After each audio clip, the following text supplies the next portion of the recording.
आज की हमारी पड़ताल भारत के भूगोल के बारे में है। हमारे पास कुछ बेहतरीन नक्शे और रिपोर्ट्स हैं जो भारत की कहानी को सिर्फ आंकड़ों में नहीं बल्कि तस्वीरों में बयान करते हैं। हाँ, हमारा मकसद इन सोर्स के जरिए भारत को सिर्फ एक नक्शे की तरह नहीं बल्कि एक जीते जागते शरीर की तरह समझना है। हम देखेंगे कि इसकी नसें यानी नदियां कहाँ बहती हैं, इसकी त्वचा यानी जमीन कैसी है, और इसकी धड़कन यानी मौसम कैसे बनता है। बिल्कुल। हम ग्लोब पर इसकी जगह से शुरू करेंगे और फिर परत दर परत इसकी रगों में उतरेंगे। सही कहा। और ये सिर्फ पहाड़ों और मैदानों की कहानी नहीं है।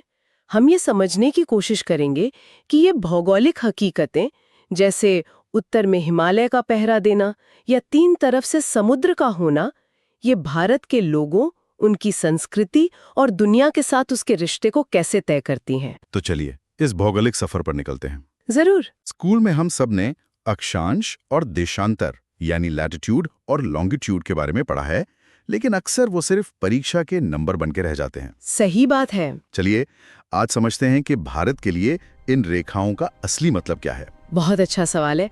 यहीं से मतलब सारी कहानी शुरू होती है। सबसे पहले अक्षांश को पकड़ते हैं। ये वो आड़ी रेखाएं हैं जो बताती हैं कि हम भूमध्य रेखा यानी इक्वेटर से कितने उत्तर में हैं। अच्छा। और यही भारत की जलवायु की चाबी है। हमारे सोर्स के मुताबिक भारत का दक्षिणी सिरा 8 डिग्री उत्तरी अक्षांश के पास है। 8 डिग्री? जी, इसका मतलब भूमध्य रेखा के बहुत ही करीब। बिल्कुल। और इसी वजह से भारत के दक्षिणी हिस्से जैसे केरल और तमिलनाडु में साल भर गर्मी और नमी वाला मौसम रहता है। अब इसी नक्शे पर उत्तर की ओर चलिए। भारत का विस्तार 37 डिग्री उत्तरी अक्षांश तक है। काफी ऊपर तक। हाँ, ये हमें शीतोष्ण कटिबंध यानी टेम्परेट जोन के करीब ले जाता है। और नतीजा? दिल्ली, पंजाब और कश्मीर में कड़ाके की सर्दियां। तो ये सिर्फ नंबर नहीं है। नहीं, ये भारत के दो अलग अलग मौसमों की कहानी है।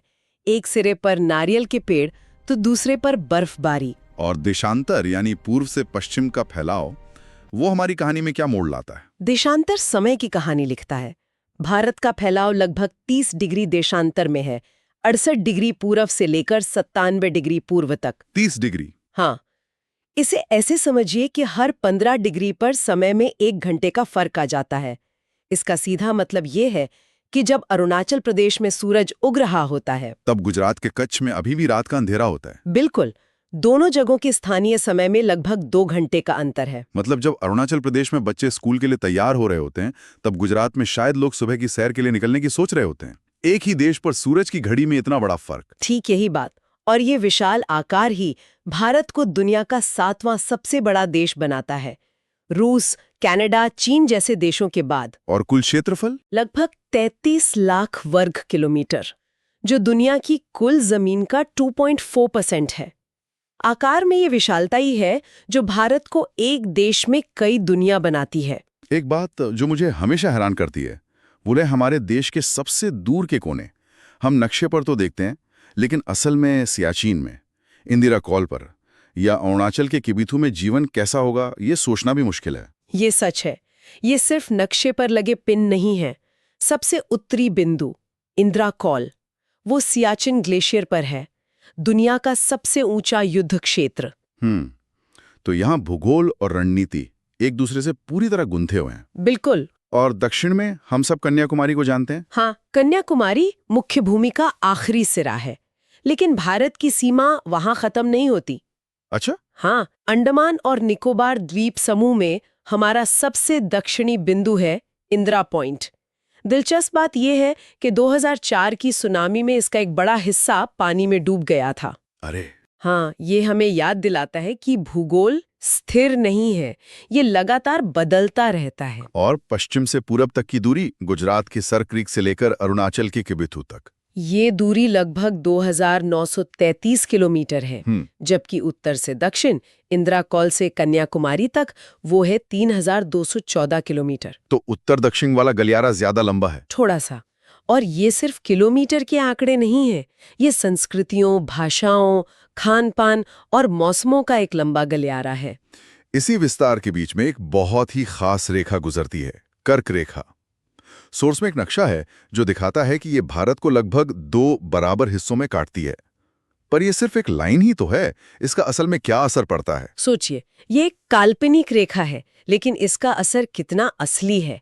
जब ये रेखा गुजरात के सूखे कच्छ के रण से निकलकर मध्य भारत के पठारों को पार करती हुई मिजोरम की हरी भरी पहाड़ियों तक पहुंचती है, तो ये 8 राज्यों से गुजरती है। हाँ, पर ये सिर्फ 8 राज्यों को नहीं बल्कि भारत की जलवायु, मिट्टी और वनस्पति के 2 अलग-अलग किरदारों को भी पार करती है। इसके दक्षिण का भारत गर्म और नम है, उष्णकटिबंधीय, जबकि उत्तर का मिजाज उपोष्णकटिबंधीय है। तो ये सिर्फ एक रेखा नहीं बल्कि भारत की विविधता का एक जीता जागता नक्शा है। बिल्कुल। और इसी विस्तार से समय की समस्या भी जुड़ी है, जिसका जिक्र आपने पहले किया था। 2 घंटे का अंतर बहुत बड़ा होता है, तो फिर पूरे देश में एक ही समय पे घड़ी कैसे चलती है? इसका समाधान है भारतीय मानक समय यानी IST। सोचिए, अगर हर शहर अपना स्थानीय समय इस्तेमाल करता तो क्या होता? केओस हो जाता है। दिल्ली से कलकत्ता जाने वाली ट्रेन का टाइम टेबल बनाना ही नामुमकिन हो जाता। सही कहा। इस उलझन से बचने के लिए देश के लगभग बीच से गुजरने वाली 82 डिग्री 30 मिनट्स पूर्व देशांतर रेखा को चुना गया। ये लाइन उत्तर प्रदेश के मिर्जापुर से गुजरती है ना? हाँ, और इसी लाइन पर जो समय होता है उसे पूरे देश की घड़ियों के लिए स्टैंडर्ड मान लिया गया। लेकिन मैंने सुना है कि पूर्वोत्तर के राज्यों में इस एक टाइम जोन को लेकर कुछ बहस होती रहती है। उनका कहना है कि सूरज वहां बहुत जल्दी उग जाता है और दफ्तर के समय तक दिन का काफी हिस्सा बीत चुका होता है, जिससे ऊर्जा की बर्बादी होती है। क्या इस तर्क में कोई दम है? यह एक बहुत ही जायज और गंभीर बहस है। उनका तर्क बिल्कुल सही है। वहां सुबह 4 बजे ही उजाला हो जाता है और जब तक बैंक और दफ्तर 10 बजे खुलते हैं, दिन का सबसे प्रोडक्टिव समय जा चुका होता है। अच्छा। कई बार चाय बागान टाइम जैसी अनौपचारिक व्यवस्थाएं भी अपनाई गईं, जो IST से 1 घंटा आगे थीं। तो क्या भविष्य में 2 टाइम जोन बन सकते हैं? इस पर विचार होता रहा है, लेकिन इसके अपने लॉजिस्टिकल चैलेंजेस भी हैं। फिलहाल एक देश एक समय की नीति ही लागू है। तो हमने देखा कि कैसे देशांतर ने पूरे देश के लिए एक समय बनाया। अब देखते हैं कि भारत के 3 तरफ फैले विशाल समुद्र और उसकी तटरेखा ने इसकी कहानी को कैसे गढ़ा है। सोर्स के मुताबिक हमारी तटरेखा करीब 7516 किलोमीटर लंबी है। यहाँ एक बहुत ही चौंकाने वाला अपडेट है जो हमारे दूसरे सोर्स से मिला है। बताइए। आधुनिक GIS तकनीक और हमारे 1298 द्वीपों को और बारीकी से नापने के बाद भारत की तटरेखा अब आधिकारिक तौर पर 11,098.81 किलोमीटर मापी गई है। 1 मिनट, क्या कहा आपने? 11,000 किलोमीटर? ये तो पहले के आंकड़े से लगभग 3,500 किलोमीटर ज्यादा है। हाँ। ये तो दिल्ली से कन्याकुमारी जाने जितना फासला है। ये अंतर आया कैसे? क्या हमारे द्वीप अचानक बड़े हो गए? नहीं, द्वीप उतने ही हैं। फर्क टेक्नोलॉजी का है। इसे भूगोल में कोस्ट लाइन पैराडॉक्स कहते हैं। कोस्ट लाइन पैराडॉक्स मतलब आप किसी चीज के किनारे को जितना बारीक नापेंगे, उसकी लंबाई उतनी ही बढ़ती जाएगी। पहले के नक्शे मोटे तौर पर किनारे बनाते थे, लेकिन आज सैटेलाइट हमें हर छोटी खाड़ी, हर चट्टान और हर द्वीप के किनारे को इंच दर इंच नाप कर देता है। अरे वाह, ये दिखाता है कि भूगोल कितना जटिल और गतिशील है। और जिसे हम जानते थे वो हमेशा पूरी कहानी नहीं होती। ये तो सच में एक डीप डाइव वाली जानकारी है। तो इस विशाल तटरेखा के साथ जो मैदान है, पूर्वी और पश्चिमी, उनमें भी जरूर बड़ा अंतर होगा? बिल्कुल, दोनों का किरदार एकदम अलग है। पूर्वी तटीय मैदान चौड़ा और खुला खुला है। अच्छा। यहाँ महानदी, गोदावरी, कृष्णा, कावेरी जैसी बड़ी नदियां बंगाल की खाड़ी में मिलने से पहले बड़े बड़े उपजाऊ डेल्टा बनाती हैं। और ये डेल्टा खेती के लिए बहुत अच्छे होते होंगे? इतने उपजाऊ हैं कि कृष्णा नदी के डेल्टा को तो दक्षिण भारत का अन्न भंडार कहते हैं, और यहीं पर चिल्का और पुलिकट जैसी बड़ी लेगून झीलें हैं। पूर्वी मैदानों में तो बड़ी बड़ी नदियां डेल्टा बनाती हैं, लेकिन पश्चिमी तट पर ऐसा क्यों नहीं है? वहां की भौगोलिक बनावट में ऐसा क्या अलग है? बहुत अच्छा सवाल। पश्चिमी तट संकरा और ज्यादा चट्टानी है। यह पश्चिमी घाट के पहाड़ों से एकदम सटा हुआ है। मतलब जगह ही कम है। बिल्कुल। यहाँ बहने वाली नदियां जैसे नर्मदा और तापी बहुत तेज ढलान से नीचे उतरती हैं और उनके पास डेल्टा बनाने के लिए गाद फैलाने का समय और जगह ही नहीं होती।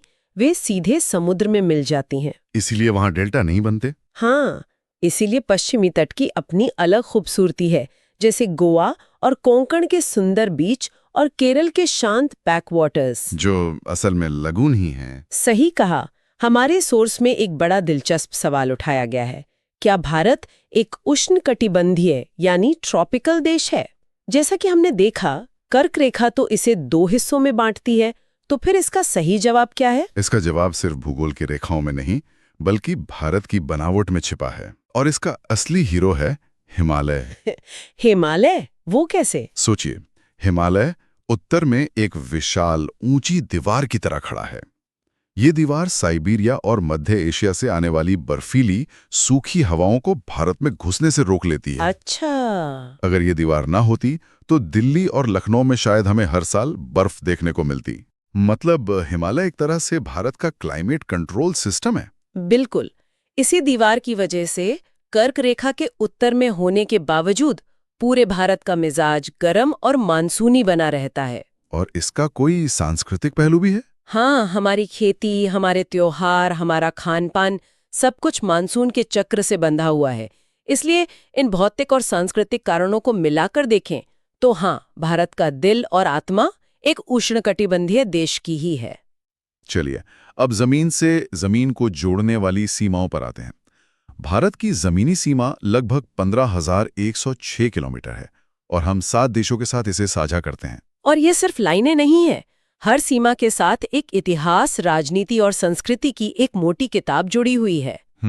हमारे सोर्स में इन सीमाओं से जुड़े विवादों को भी काफी निष्पक्ष तरीके से बताया गया है। सबसे लंबी सीमा बांग्लादेश के साथ है, लगभग 4,096 किलोमीटर, और सबसे छोटी अफगानिस्तान के साथ सिर्फ 106 किलोमीटर। लेकिन सबसे ज्यादा चर्चा चीन और पाकिस्तान की सीमाओं की होती है। हाँ, चीन के साथ हमारा विवाद क्या है? चीन के साथ 3,488 किलोमीटर की सीमा पर विवाद मुख्य रूप से 2 जगहों पर है। पश्चिम में लद्दाख के पास अक्साई चिन का इलाका है। अक्साई चिन। यहाँ विवाद की जड़ 2 पुरानी ब्रिटिश लाइनें हैं। भारत जॉनसन लाइन को मानता है, जिसके हिसाब से अक्साई चिन भारत का है। चीन मैकडॉनल्ड लाइन को मानता है, जो इसे चीन का हिस्सा दिखाती है। और पूरब में? पूरब में अरुणाचल प्रदेश को लेकर विवाद है। चीन 1914 की मैकमोहन रेखा को ही नहीं मानता और अरुणाचल पर अपना दावा करता है। और पाकिस्तान के साथ, जहां रेड क्लिफ रेखा खींची गई थी? पाकिस्तान के साथ 3,323 किलोमीटर की सीमा पर विवाद के 3 मुख्य बिंदु हैं। पहला और सबसे बड़ा जम्मू और कश्मीर, जहां नियंत्रण रेखा यानी एलओसी ही वास्तविक सीमा है।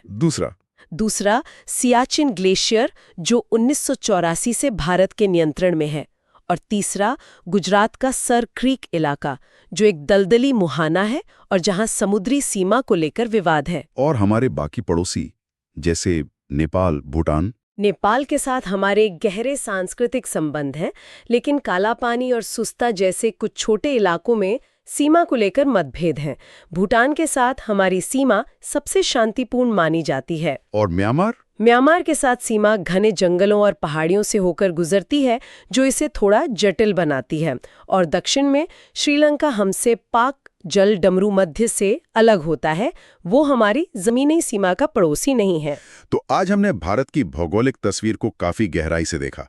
हमने ग्लोब पर इसकी स्थिति से शुरू करके इसके दूर दराज के कोनों, समय की पहेली और जमीनी और समुद्री सीमाओं की जटिलताओं तक का सफर तय किया। और इन सबको एक साथ जोड़ने पर एक ही बात साफ होती है, भारत का भूगोल सिर्फ एक विषय नहीं है, यह एक जीवित शक्ति है जो यहाँ की जलवायु से लेकर अर्थव्यवस्था तक और संस्कृति से लेकर विदेश नीति तक हर चीज को हर पल आकार दे रही है। हर एक आंकड़े के पीछे एक इंसानी कहानी है। बिल्कुल। और अंत में हमारे श्रोताओं के लिए सोचने के लिए एक विचार।